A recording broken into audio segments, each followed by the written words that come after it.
The UFC is back in Seattle this weekend with a high-level middleweight main event between Israel Adesanya, former middleweight champion, and Joe Pyfer, an up-and-coming middleweight with one-punch knockout power. In this video, I'm going to be giving you guys all my quick picks, my quick predictions. If you guys know, you guys have been following the channel, you know I skip through these fights pretty quickly. So all my quick picks, my quick predictions for UFC Fight Night, Adesanya versus Pyfer in Seattle. Before we go ahead and get into the video, let me know in the comments down below who you guys are picking in the main event, and let's get it started with the early prelim opener of Alexia Tainara taking on Bruna Brazil.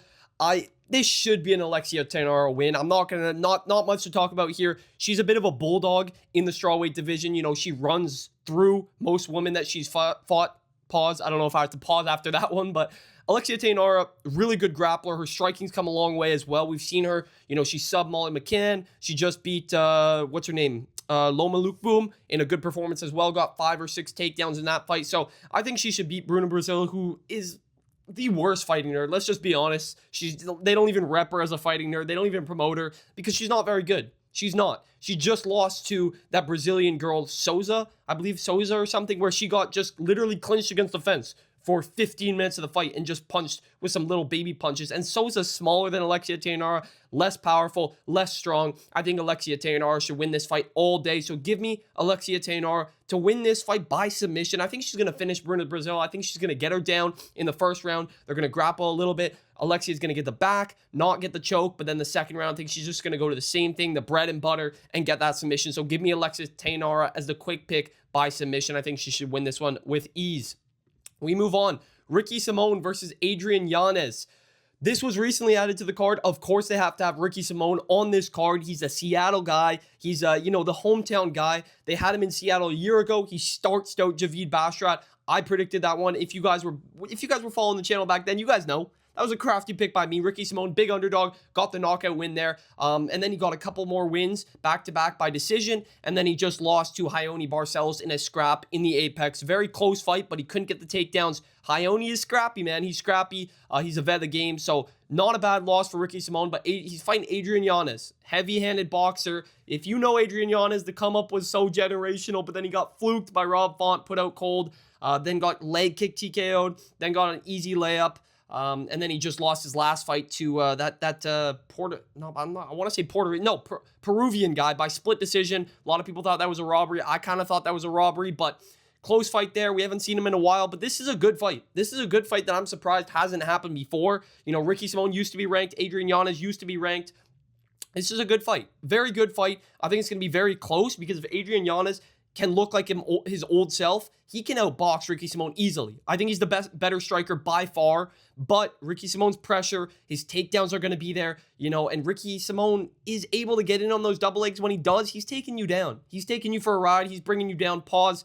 Fuck, I got to stop with the pause, but I think Ricky Simón's going to get Adrian Yanez down at least a few times in this fight, and I think it's going to be really hard for Yanez to get back up. I can see this being a very close decision, but I'm going to go with Ricky Simón as the quick pick by decision. I think it's going to be a very competitive, close fight. We're in Seattle. I think Ricky Simón's going to get the lean with the judges. I'm going to say Ricky Simón wins a split decision here. A very close fight. I think Adrian Yanez is going to have a good second and third round, but Ricky will do just enough, get enough top control time, land enough shots on the feet to squeeze this one out on the judges' scorecard. So I'm going to go Ricky Simón by decision as the quick pick. We move on to the next fight, Navajo Sterling versus Bruno Lopez, man. If Navajo Sterling doesn't knock out Bruno Lopez, this dude's not a prospect. Let's just call it what it is. Let's just call it what it is. The dude's on like a 4 or 5 fight win streak now in the UFC. If you include his Dana White Contender Series fight, his only knockout, you know, in the UFC or in the promotion. And he's just on a 4-fight decision streak. Non-stop decisions from Navajo Sterling. He's the light heavyweight Israel Adesanya, man. He trains out of City Kickboxing. He's very good striking, clean, crisp, but doesn't have power. He doesn't have one-punch knockout power, and that is the worry in this fight because Bruno Lopez's chin is inexistent. It doesn't exist. He just got chinned by, what's his name? Oh my God. The Hanyak. You guys know who I'm talking about. He got chinned by the Hanyak in the Apex. Brutal knockout as well. He got put out bad. So this should be a showcase fight for Navajo Sterling. This should be a breakout performance. You know, they're giving him this fight for a reason. He's a massive favorite for a reason. But does he knock out Bruno Lopez? I don't know. I can't even say that I know because he should. But will he? because he's got no crack in his shots, clearly. He had a close fight with, what's his name? The blockhead, man. Rodolfo Gelato, man. Close fight there, but he did outpoint him. Got taken down a couple times, got back to his feet. I just don't think Bruno Lopez is powerful enough to take down Navo Sterling, hold him down, get the back. He's got terrible technique. When I was rewatching Bruno Lopez's fights, I was like, holy shit, how has he made it this far? How is he 14-2 in his MMA career? He was a champ in these other promotions, but it was just low-level fights. Let's just be honest. So I think Navo Sterling should cruise this one out to either a decision. I would love to see him get a flatline knockout, but I can't pick him to get a knockout. I'm going to say Navo Sterling gets a decision, drops Bruno Lopez at some point. Maybe gets a 10-8 round. He drops him, gets some ground and pound off. It's like oh my God, he's going to finish him. He's going to bloody finish him. And then he just doesn't, bro. So the Kiwi casual is going to be going crazy. They love Navo Sterling. I saw him in Montreal live at UFC 315. People were going crazy, and then he just won a decision. That's just what he does. This is what he does, all right? He's a light heavyweight Adesanya. So I'm going to go Navo Sterling as the quick pick by decision. We move on. Casey O'Neill versus Gabriela Fernandez. Oh my days. The main event, Casey O'Neill, Gabriela Fernandez. What a banger. Now this fight's ass. I'm not going to lie. I'm going to be honest. This is a 50-50 fight. Like I could flip a coin and I'm going to be right 50-50 of the time. You know what I mean? Like if it's heads or tails, like I might as well get a coin out right now and flip the coin because I don't know who to pick here. But I'm going to go with Gabriela Fernandez. I'm going to go with Fernandez because of the inactivity from Casey O'Neill, but don't be surprised if she pulls off a scrap decision here. You know what I mean? This is women's flyweight. You don't have high hopes. Don't put your life savings on this fucking fight, please. Please don't bet on this fight, all right? But I'm going to go Gabriela Fernandez. She's fought the better competition, in my opinion. Casey O'Neill, just look at them as well. You know what I mean? Just look at them. Look, which one looks more like a man? Gabriela Fernandez, big, powerful, strong. She's got good grappling. I really liked her fluke win over Wang Kong or Kong Wang or whatever it is. That was a good win. That was a great win. I think it was her first win in the UFC, but it was a good win. And her last fight was close, but she has a bit of a wrecking ball in there. She's a bit of a bowling ball, more physical, more powerful than Casey O'Neill. So I think Gabriela Fernandez is going to win the moments, win this fight by 29-28 or split decision or some shit like that. It's women's flyweight. What do you expect? Give me Gabriela Fernandez by decision as the quick pick. We move on to the next fight. Marcin Tybura. Tybura is back. He's back. The heavy good vehicles. What am I saying? Heavy good vehicles, if you guys can see this. Heavy good... Fucking hell, the UFC website. Heavy good vehicles. Marcin Tybura versus Tyrell Fortune. This is a Marcin Tybura fluke every day of the week, brother. I don't even care who Tyrell Fortune is. I watched a couple of his highlights. Okay, he's a powerful heavyweight. Come into the UFC at 35. That's what they do. This is what they do. All right. He's powerful. He's strong. But if he gets on bottom, he is not moving. Like 99% of heavyweights, he is not getting up. All right. If Marcin Tybura gets a takedown within the first minute or two, this fight's wraps. It's over, all right? Marcin Tybura, ground and pound TKO. That's my quick pick. I think he's going to get Tyrell Fortune down. Dude, he's crafty. He only loses to guys that are really that level. Last fight, he lost to D'Elia, right? Heavy-handed. Marched him forward, was able to stuff the takedowns early. And Marcin did look old. But let's be honest, man. Marcin Tybura, when he's fighting these guys on the come-up that haven't fought any good competition, like Tyrell Fortune, D'Elia's fought good competition. He was very primed, has fought adversity. Tyrell Fortune hasn't, all right? And I think Marcin Tybura is going to fluke the shit out of this one. So give me Marcin Tybura by ground and pound TKO, maybe a submission. I could see a sub, a rear naked choke, or an arm triangle. I'm going to go Marcin Tybura by sub. Crafty, sub, first round, he gets the takedown, grapples it out. People are like, oh shit, this better be a Marcin Tybura fluke. And then round two, he flukes it. So give me Tybura by submission in like round two. We move on. Chase Hooper versus Lance Gibson Jr. Big alert on this one. I'm biased as fuck. I'm a Canadian casual. All right, Lance Gibson, he's Canadian. Okay, I do think I am on the Chase Hooper hype train, but that shit did die after Alexander Hernandez fluked the shit out of him. Now he is Charles Oliveira 2.0, okay, or 3.0, okay. Chase Hooper is the next coming of Charles Oliveira, but he could lose this one and then go on an 11-fight win streak. Okay, Chase Hooper. Very awkward build, long, lengthy, great BJJ, just like Charles Oliveira. Iffy striking, you know what I mean? That body looks like it's just open for knees. It looks chinny. His body looks chinny, bro. If I was Lance Gibson Jr., I'm firing knees up the middle. But Chase Hooper is the worst striker in the lightweight division. Like one of the worst strikers in the lightweight division, genuinely. His striking's come a long way, don't get me wrong. His BJJ is elite, very, very elite if he can get it to the ground, but Lance Gibson Jr. has very good wrestling defense, very good grappling, and even though he's relatively untested, and I don't think that fight against King Green should have been a split decision, he still is a solid wrestler with the much better striking in this fight. And this is damage-based scoring. I think Lance Gibson Jr. can jab the shit out of Chase Hooper, connect with some big overhands, and win this fight by decision. So I'm going to go with Lance Gibson Jr. as a huge underdog here against Chase Hooper, and I understand why Chase is such a big favorite. You know, he's fought the better competition. He's got way more experience. He's been in the UFC for so long. He's Charles Oliveira 3.0, you know, all these things. But Chase Hooper has a very bad striking defense. He's got very bad striking defense, and when he fights a capable grappler, he struggles. Just like he did against Alexander Hernandez, who is a guy who's smaller than him, with more power, better striking, and good takedown defense. Lance Gibson Jr. is the same thing, but a bit worse. So this is going to be a test for Chase Hooper. I don't think this is an easy, Chase Hooper guaranteed. Gooner Hooper's getting this done, bro. He's going to get on the mic. He's going to say, I goon to win this fight. Like, no way. So I'm going to go Lance Gibson Jr. by decision. This is a biased pick. I'm going to say that. It's a biased pick, but I'm going to go Lance Gibson Jr. to get his first win in the UFC by close decision here. I think he's going to do more damage, keep this on the feet, out-wrestle Chase Hooper, reverse positions, and when Chase takes the back, maybe fall off the top. So I'm going to go Lance Gibson Jr. by decision as the early pick. We move on. Ignacio Bahamondes versus Tofik Musayev. This is a short notice fight, a fairly short notice fight. Ignacio wasn't supposed to be here. Tofik was already on the card. He was fighting some Brazilian prospect or something. But Ignacio steps in short notice. This is a good matchup. Very good matchup.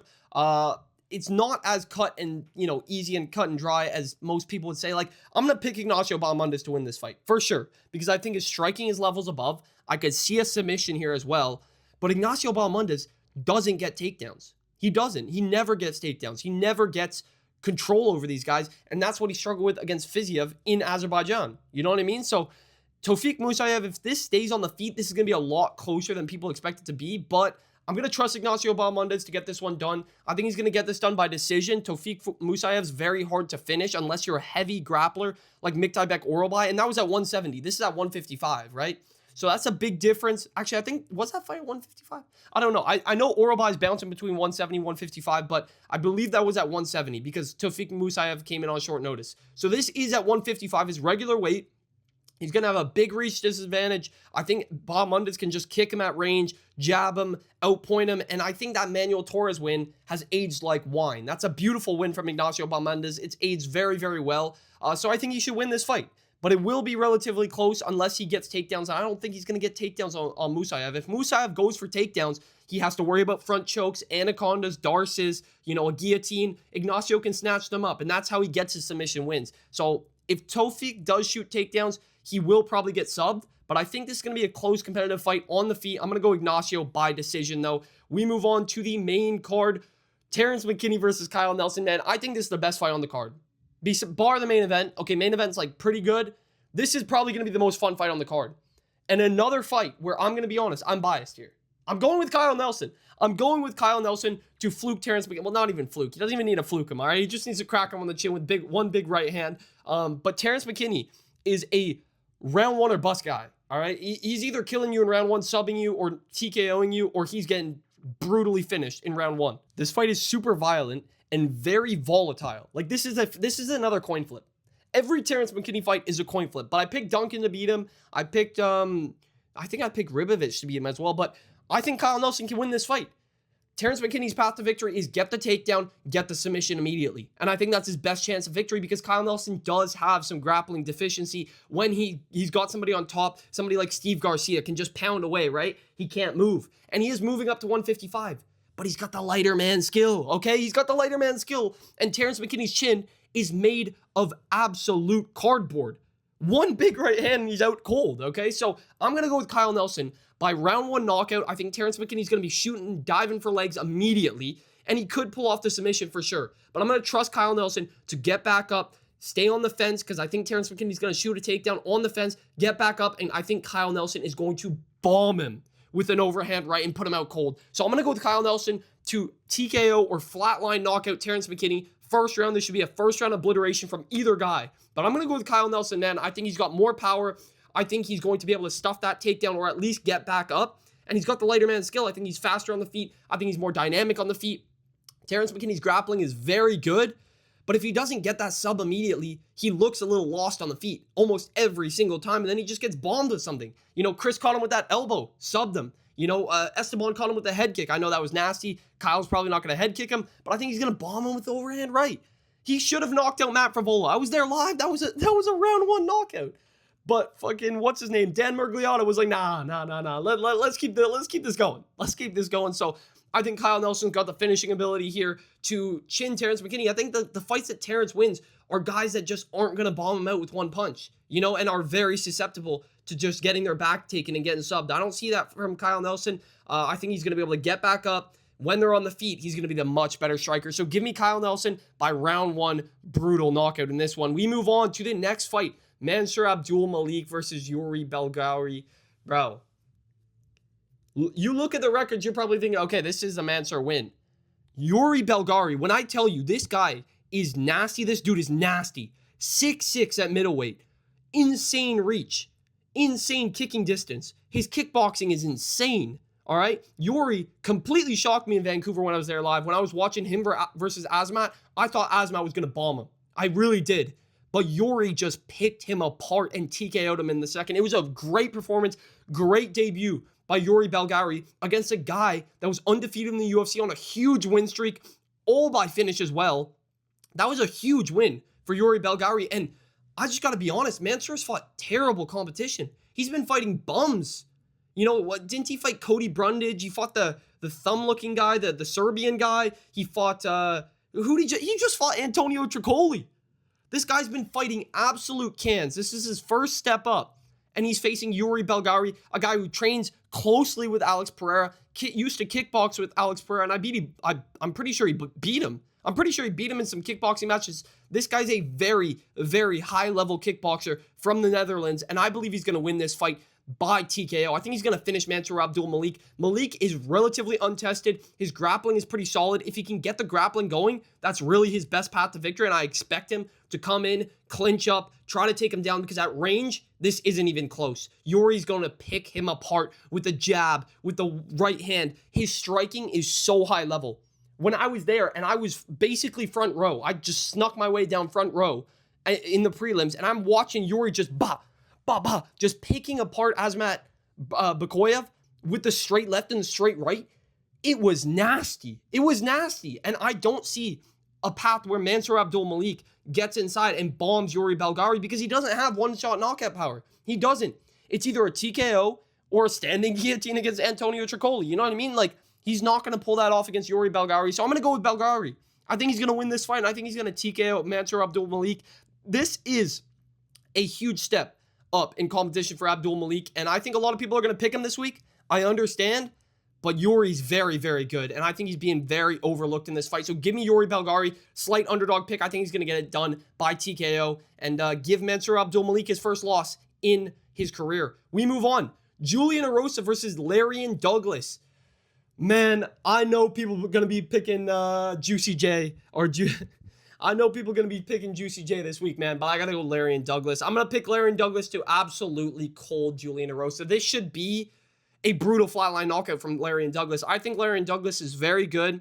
He's got a lot of losses on his record, and it is a bit suspect, especially against the comp that he's been fighting. You know what I mean? I think he lost to that Thompson guy, Isaac Thompson, the Australian guy who's just fresh in the UFC. Got TKO'd by him. He got finished by Chepe Mariscal in the regional scene. Like, he's had his losses, but he's on a 5-fight TKO streak or brutal knockout streak, and he just bombed out a dude on Dana White Contender Series. And I know it's a Dana White Contender Series fade now, but I just think Juicy J's chin is fucking gone. I think it's done. I think his chin is absolutely exposed to be cracked, and I think Larian Douglas is going to crack it. So I'm going to go with Larian Douglas as the quick pick by brutal round one knockout. I think he's going to finish Julian Erosa, who's a guy that can fluke everybody. Like, Julian Erosa is live for a fluke. Don't get me wrong. And that's why I think a lot of money is going to come in on Julian Erosa as this week progresses. But I think Larian Douglas has the power to put out Julian Erosa in the first round. If not, though, this is going to be sketchy. If they're going into the second or third, I'm worried if I'm holding a Larian Douglas slip. I'm worried if I bet on Larian Douglas if this is in the second or third, because Julian's going to be live for a Darce or an Anaconda or something like that. He's got the height advantage, the reach advantage. he's dangerous in that second and third round. He can fluke people. But I do believe that Larry Douglas has enough power in his hands, enough pop in his shots to finish Julian Erosa in the first round. So I'm going to go Larry Douglas, round 1 knockout. I think he's going to get a big performance here and get a performance bonus of the night. So give me Larry Douglas as the quick pick by knockout. We move on to the next fight, Michael Chiesa versus Carlston Harris. Of course, the UFC website's not updated. It's actually Michael Chiesa versus Nico Price. Oh my God. Oh my God. The amount of layups that the UFC's given Michael Chiesa is absolutely insane. This dude's going to retire on like a 4-fight win streak or a 5-fight win streak. It doesn't make sense. I understand Michael Chiesa's done so much for the UFC, but why are we giving him Nico Price, man? I'm going to go with Michael Chiesa, round 1 submission or round 2 submission against Nico Price. I think he's going to get him down, sub him like he's been doing recently. It's a layup. Nico Price coming in on literally like a week short notice. The dude just got bombed out cold from that Varetnikov guy, man. And before that, he got destroyed by the prospect Jacoby Smith. So he's taken a lot of damage. He's been beat up and literally passed around by everybody. So I'm going to go Michael Chiesa to win that fight by submission. Yeah, I think Michael Chiesa should finish Nico Price by sub in the first or second round. We move on to the next fight, the co-main event, Alexa Grasso versus Maycee Barber. What a banger! Terrible co-main event, I'm not going to lie. But it is a high-level flyweight main or co-main event. If this was the main, it would actually be wraps. It would actually be over for the UFC, but a lot of people are going to go with Maycee Barber this week. And I understand she's on a huge win streak. She's looked really good. Her last fight was really good. Who was it against? Who was it against? Was it Karine Silva? It was one of the Brazilians, I swear. She had a good last performance. No. Was it Tracy Court? Oh, fuck, I don't know. Anyways, Maycee Barber had a good last performance. Obviously, I haven't done much tape study on this fight, boys. I'm going to be honest. But Alexa Grasso beat her in the first fight. This is a rematch, okay? People forget, man. This is a crafty rematch here. People forget. I'm going to go with Alexa Grasso. Bias pick. I want Alexa Grasso to win. Please, Alexa, please win this fight. Don't lose to Maycee Barber. I don't like Maycee Barber. I think she's bad. I do. And I'm just waiting for her to be exposed, but she just never seems to get exposed. She did lose to Alexa Grasso in their first fight. The grappling was too much. The pressure was too much. Obviously, Alexa Grasso's taken a couple losses in a row, but I think this is a great spot for Alexa Grasso to get a bounce-back win against somebody she's already beat. Her confidence is going to be high going into this one. You know, co-main event here, 3-round fight, and it's not against a number 1 girl like, who'd she fight? She fought Natalia Silva, or was it the last one she fought Natalia Silva? Yeah, Natalia Silva was the last fight, I'm pretty sure. She just got picked at range. I was there at UFC 315. I picked Natalia Silva. It was clear. You know, when she fights a high-level striker like that, even Rose Namajunas, would beat her. I think they already fought. My memory's terrible. But Alexa Grasso struggles with those long, rangy kickboxers. But with a girl like Maycee Barber, who's going to get in the pocket, try to throw bombs, the boxing style, close, range, I think Alexa Grasso can do very well. And I think she can get trips. I think she can get takedowns. So I'm going to go Alexa Grasso to win this fight by 29-28. Close decision. I think Maycee will win the first, and then Alexa Grasso will take over second and third and win a close decision here. We move on to the main event, boys. This card is very underwhelming. I'm not going to lie. This card's pretty ass. I got to be honest. This card's ass. I'm sorry to the Seattle fans. This shit is ass. I'm going to make a whole other video about the matchmaking and how shit it's been because it's terrible. But main event, Israel Adesanya, Joe Pyfer, salty Joey P, man. Salty Joey P. Turn off the body cam, bud. Turn off the fucking body cam. I'm going to go with Israel Adesanya. Please. Please don't make me regret this, Izzy. Please. Dude, if you looked at this fight 3 years ago, everybody and their mom would be picking Israel Adesanya, okay? I know there's going to be a lot of people being like, yo, Joey P, man, he's going to put him out. He's going to slime him out. He's going to put him out cold. I get it, okay? I do. But you have to understand, man, the striking shouldn't even be competitive. It shouldn't even be competitive. Israel Adesanya is the way better kickboxer, the way better mixed martial artist. Joe Pyfer's got a nice rear naked choke. He's got a straight right hand that bombs people out cold. And with the way that Izzy's chin's been moving, man, I am worried. I am, because there's a very high possibility Joey P just fucking slimes him in 1 or 2. It's very possible. But I am going to trust that he struggles to close the distance. Israel's way longer. Pause. He's a much more dynamic striker. He uses distance very well. He was doing good against Imavov. I picked Imavov as well, man, and I picked TDP, bro. I've been picking against Izzy because I know he's losing these high-level matchups, but Joe Pyfer is the biggest step down in competition he's had in his entire career, pretty much. This guy's been fighting the creme of the creme, you know what I mean? La creme de la creme, the top of the top-notch guys, okay? This is a huge step down, and he should win this fight. He should. If he gets out of those first 2 rounds, he makes it to the 3rd, 4th, 5th, he wins that fight. Guaranteed he wins this fight if he makes it to the 3rd, 4th, 5th. This should be an Izzy decision. I do believe that he can pull this off as long as he doesn't get clipped, and that's the worry. But Imavov had a very, very good shot over the top that Joe Pyfer doesn't really have. Joe Pyfer has a very predictable overhand right. And if Izzy does his tape study and he does his training properly, he knows that all he has to dodge is that overhand right. And Joe Pyfer, we've seen him gas out. We saw him lose to what's his name? What's his name? In the main event, man. Holy shit. Robocop chinned him. Orobai chinned him. Oh, I was about to say Jared Cannonier. What's his name, bro? You guys know who I'm talking about. In that main event, the Apex main event, we saw him just gas out and slow down and not be able to do anything in the 3rd, 4th, 5th. I think it's the exact same here. But it's even bigger of a difference, you know? Obviously, Izzy's not going to get takedowns. He's not going to be grappling. But at distance, at range, this is a prime kickboxing matchup for Israel Adesanya. The leg kick, snapping the leg kick, slowing down Joe Pyfer, not letting him cut angles, not letting him close the distance, not letting him back him up against the fence. Israel Adesanya should be able to stick and move with relative ease. You know, Joe Pyfer's going to be closing in with big, predictable overhand rights and overhand lefts. You know, he's got a nice takedown. He's got a nice double leg. You know, he can go in on the single. I think we're going to see Joey P try to grapple here, but I do trust Israel Adesanya to stuff the takedowns because the pressure of Joe Pyfer isn't going to be overwhelming like the pressure of DDP. It's not going to be, he doesn't cut off the cage like a Nasruddin Imavov, you know what I mean? So I think Izzy should be good. It is scary, and I do understand the people that pick Joe Pyfer because Izzy's chin is fucking gone. It's cooked. It's the same as Volk, okay? These guys' chins are cooked, okay? But they're still very technical, and they're still very good, both of them. And Izzy is still high level. He just needs to keep his distance, keep his range, and fight his fight.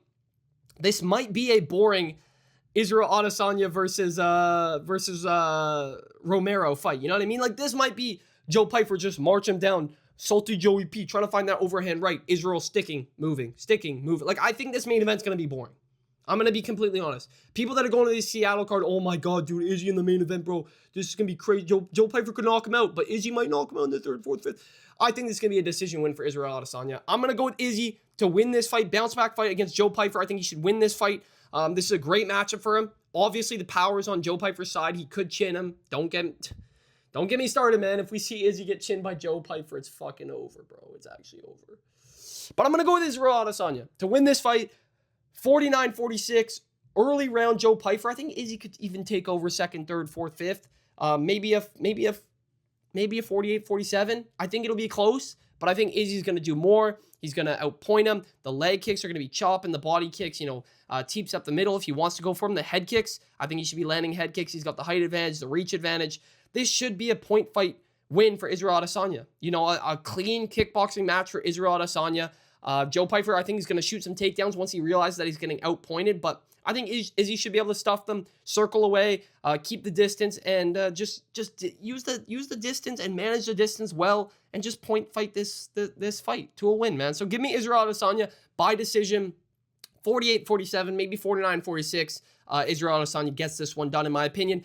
Those are all my quick picks for UFC Fight Night Seattle, Adesanya versus Pyfer. If you guys enjoyed the video, hit the like button, hit the subscribe button, drop down in the comments who you guys are picking in the main event, and I will catch you guys in the next video. See you.